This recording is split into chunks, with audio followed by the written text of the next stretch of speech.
Saya ucapkan selamat siang dan assalamualaikum warahmatullahi wabarakatuh.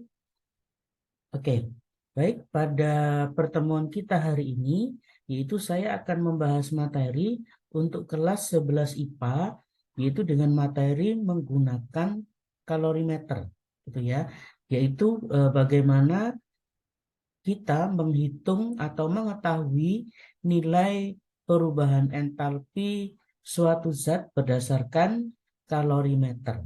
Ya, baik, seperti apa materinya? Silahkan menyimak video pembelajaran kimia pada hari ini dengan materi kalorimeter.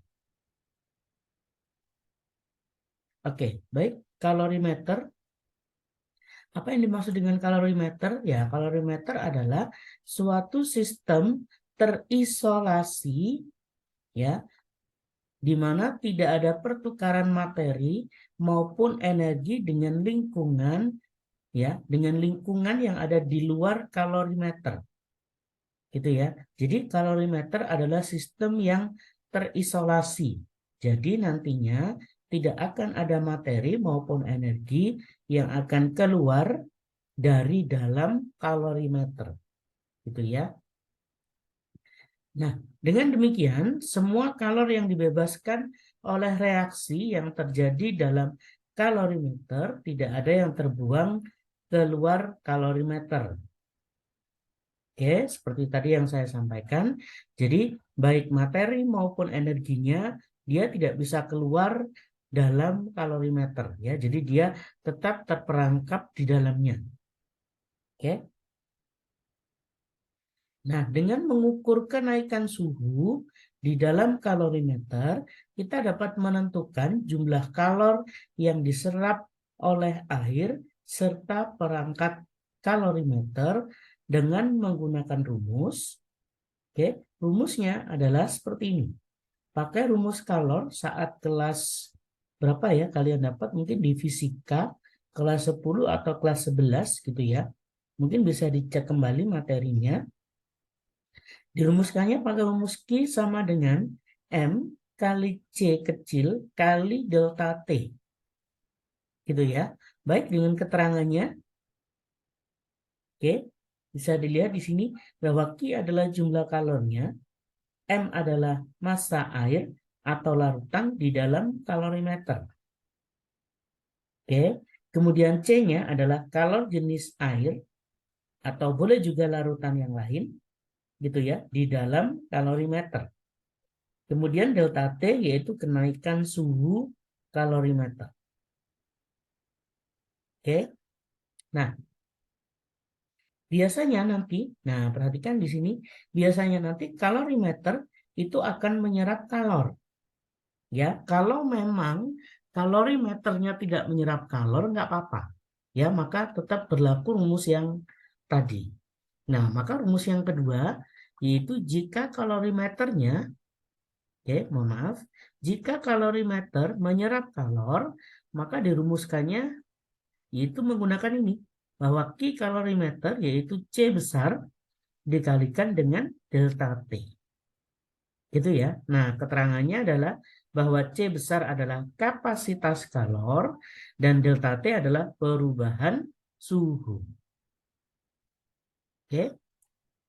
Nah, jadi jika kalor dari kalorimeter diperhitungkan, ya, maka rumusnya akan menjadi seperti ini, bahwa Q total sama dengan Q larutan. Ya, Q larutan adalah rumus yang di slide sebelumnya tadi, ya, itu yang dimaksud dengan Q larutan ditambah dengan Q dari kalorimeternya, yaitu rumus yang ini. Itu ya. Sehingga, nah, rumusnya adalah Q larutannya yaitu M kali C kali delta T. Kemudian Q dari kalorimeternya adalah C besar dikalikan delta T. Oke, sehingga bentuk rumus lainnya kita bisa ubah menjadi M kali C dikalikan dahulu, lalu ditambah C besar, ya, baru dikalikan dengan delta T. Gitu ya. Nah, jadi sekali lagi, kalau kalor dari kalorimeter diperhitungkan, Ya, sekali lagi maka kalor dari kalorimeternya dijumlah dengan larutan. Tapi kalau memang tidak ada Ki dari kalorimeternya ya nggak apa-apa. Gitu ya. Oke, baik. Sekarang ya kita kerjakan soalnya. Kita mengerjakan soalnya bagaimana penerapan tentang kalorimeternya. Oke. Oke, berikut soalnya. Ke dalam kalorimeter direaksikan 50 mili larutan CuSO4 ya atau tembaga 2 sulfat 1 molaritas dengan serbuk seng atau Zn. Oke. Di sini ada keterangan bahwa massa sengnya diabaikan. Oke. Ternyata termometer menunjukkan kenaikan suhu 9 derajat Celcius. Ya, jika kalor jenis larutan adalah 4,2 Joule per gram derajat Kelvin dan massa jenis larutan adalah 1 gram per centimeter kubik, ya, maka berapakah delta H dari reaksi berikut ini? Oke, untuk kalor jenisnya ini mohon maaf satuannya pakai Celcius ya, karena perubahan suhunya di sini menggunakan Celcius ya, mohon maaf. Mungkin saya yang salah mengetik ininya ya, jadi kita menyesuaikan saja. Oke. Nah, terlebih dahulu kita tulis apa yang diketahui dari soal berikut ini. Oke. Nah, yang pertama yang diketahui adalah larutannya CuSO4 ya atau tembaga 2 sulfat. Oke. Kemudian V-nya yaitu 50 mili. Kemudian massa jenisnya di sini 1 gram per centimeter kubik itu sama dengan mililiter. Ya, jadi bentuk lain dari Cm pangkat 3 adalah mililiter. Oke, kemudian M-nya molaritasnya adalah 1 M, 1 molaritas. Kemudian delta T-nya 9 derajat Celcius. Ya. Nah, ini C-nya yaitu nilainya tadi 4,2 gram per derajat Celcius. Oke. Nah, kalau sudah ya, kalau sudah seperti ini, nah tadi di sini dikatakan bahwa massa sengnya diabaikan. Gitu ya. Itu tidak masalah sehingga nanti 50 mili ini dianggap sebagai 50 gram. Gitu ya. Jadi 50 milinya ini nanti kita anggap sebagai 50 gram. Oke. Kemudian andaikan tadi ada sengnya gitu ya. Berapa gram misalkan ya diketahui, maka 50 mili tadi tambahkan dengan sengnya. Gitu ya. Tapi karena di sini massa sengnya diabaikan ya sudah, maka kita anggap cuma 50 mili. Oke. Nah, sehingga rumus massanya ya yaitu volume dikalikan rho-nya, yaitu ini. Itu ya, karena dia 1 gram. Sehingga 50 kali 1. Jadinya 50 gram. Oke. Nah, langkah yang kedua yaitu kita pakai rumus Q-nya. Q sama dengan M kali C kali delta T. Oke, M-nya adalah 50, kita masukkan. C-nya 4,2 dari sini. Oke, 4,2. Delta T-nya yaitu 9. Oke, kita hitung. Ketemunya adalah 1890. Ya, ingat satuannya yang pertama kali muncul adalah Joule. Gitu ya. Tapi perhatikan di sini karena dia mintanya kilojoule, ya, maka kita ubah ke kilo, yaitu dengan cara dibagi 1000. Gitu ya, sehingga ketemunya adalah 1,89 kilojoule. Oke, nah kalau sudah, langkah berikutnya adalah menghitung mol dari CuSO4. Ya, sehingga mol dari CuSO4 yaitu molaritas dikalikan volume tapi satuannya liter. Ya, maka di sini kan saya tulis M besar kali V tapi satuannya harus liter. Oke. Nah, kalau sudah, maka kita masukkan. Ya, molaritasnya adalah 1, V-nya yaitu 50 dibagi 1000. Ya, karena ini kan masih mili. Jadi 50 dibagi 1000. Sehingga jadinya adalah 5 kali 10 pangkat min 2. Ya, 5 kali 10 pangkat min 2. Maka, ya, di sini yang ditanya adalah berapakah delta H-nya? Ya, nah maka masih ingat ya bahwa delta H itu sama dengan min Q. Oke, karena di sini diminta satuannya kilojoule per mol, maka min Q dibagi molnya. Oke, kalau sudah, maka delta H sama dengan minus 1,89 dibagi 5 kali 10 pangkat min 2. Ya, maka hasilnya adalah minus 37,8 kilojoule per mol. Oke, artinya tiap 1 mol ya, tiap 1 mol dari reaksi tersebut ya, maka dibebaskan kalor sebanyak 37,8 kilojoule ya untuk tiap 1 molnya. Oke, bisa dipahami ya. Jadi ya cara menghitungnya seperti ini. Oke, baik. Soal yang kedua.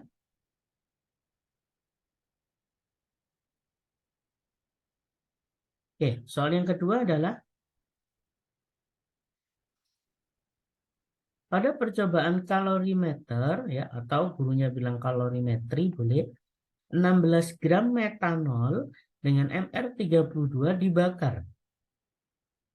Oke, 55% dari energi yang dilepaskan diserap oleh 1,2 liter air. Jadi metanol ini kan mengeluarkan energi. Gitu ya. Nah, 55% energinya tadi yang dilepaskan ini tadi itu 55%-nya diserap oleh air. Oke. Sehingga terjadi kenaikan suhu dari 15 derajat C menjadi 85 derajat Celcius. Oke. Jika kalor jenisnya 4,2, mohon maaf, jika kalor jenisnya 4,2, maka berapakah perubahan entalpi pembakaran metanol? Oke, baik. Kita tulis yang diketahui terlebih dahulu. Oke. Ya, yaitu M dari metanol. M ini maksudnya massa. Massa dari metanolnya adalah 16 gram. Kemudian massa dari airnya adalah 1,2 liter atau setara dengan 1,2 kilogram. Nanti kalau dibuat gram ya maka dia jadi 1200 gram. Oke.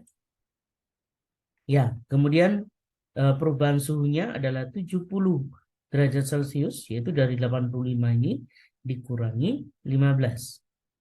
Oke. Nah, kemudian kalor jenisnya yaitu ini tadi kita tulis sebesar 4,2. Oke.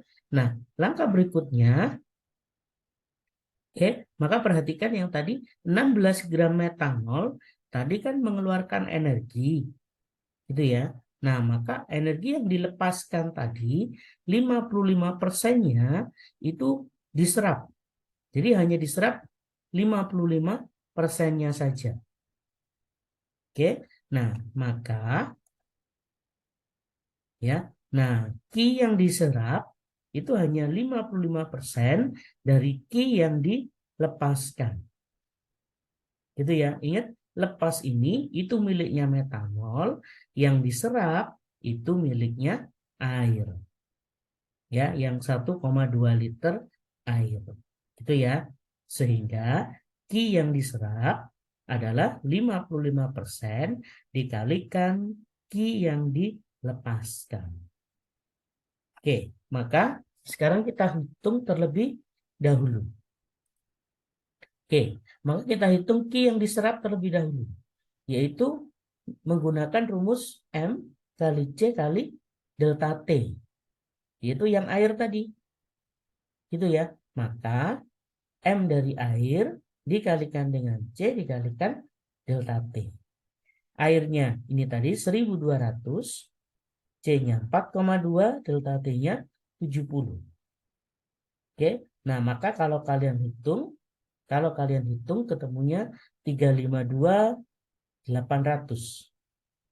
Ya, jadi 352.800 Joule.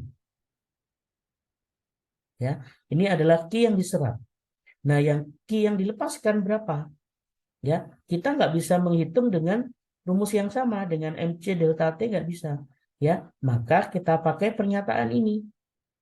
Sehingga ya Ki yang dilepas yaitu 100/55 kali 352.800 Joule.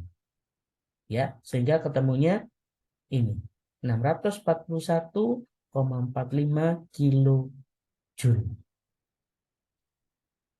Oke, bisa difahami ya. Maka Ki lepas ini kan dibagikan ke sana. Dibagikan ke sebelah kiri. Makanya nulisnya jadi 100/55.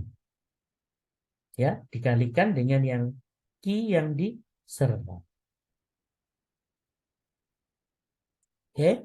Nah, kalau sudah, jadi Ki yang dilepaskan nilainya sebesar 641,45 kilojoule. Oke. Nah, kalau sudah, kita hitung mol dari metanolnya terlebih dahulu. Sehingga mol dari metanol yaitu 16 gram dibagi 32, yaitu 65. Oke, mohon maaf, maksud saya 16 dibagi 32 adalah 0,5 gram. Oke, mohon maaf ya. Nah, kalau sudah, nah maka kita hitung delta H-nya. Sama seperti yang tadi. Ya, cuma karena ini miliknya metanol, berarti milik Ki yang lepas. Gitu ya, yang ini sudah nggak ada hubungannya yang diserap. Sudah selesai. Sehingga delta H sama dengan minus Ki yang dilepaskan dibagi molnya. Sehingga sama dengan min 641, ini 641,45 per 0,5. Oke, nah maka nilainya adalah, oke, mohon maaf, ini harusnya ada minusnya ya. Jadi minus 1282,9 kilojoule per mol. Oke. Ya, maka nilainya sebesar ini 1282,9 kilojoule per mol. Ya, tapi ini mohon maaf ada minusnya ya. Ya, dikarenakan minusnya tetap mengikuti ya untuk delta H. Ya, karena dia EXO, karena suhunya naik. Gitu ya. Tapi dari segi membaca, ya dibacanya adalah dibebaskan kalor sebesar 1282,9 kilojoule per mol. Oke. Nah, baik, inilah materi yang bisa saya bagikan pada kalian untuk hari ini. Ya, semoga bisa membantu belajarnya ya, dan untuk memahami kalorimeter sehingga siswa yang mungkin belum paham ya, maka setelah melihat materi ini bisa lebih paham gitu ya. Oke, baik, sampai ketemu di video pembelajaran berikutnya. Saya ucapkan selamat siang dan wassalamualaikum warahmatullahi wabarakatuh. Ya, baik, inilah yang bisa saya share untuk siswa-siswi sekalian ya. Jadi bisa di-share ke teman-teman yang lain ya jika bermanfaat dan agar dapat membantu teman yang lainnya gitu ya. Dan bisa di-subscribe untuk mendapatkan update videonya di tiap minggunya gitu ya. Dan bagi yang menonton channel ini silahkan beri komentar yang positif di channel ini. Ya, itu saja yang bisa saya berikan kepada siswa-siswi sekalian, baik untuk yang kelas 10, kelas 11 maupun kelas 12. Ya, semoga channel ini dapat membantu untuk proses pembelajaran untuk siswa-siswa sekalian. Ya, baik. Terima kasih atas waktunya. Assalamualaikum warahmatullahi wabarakatuh.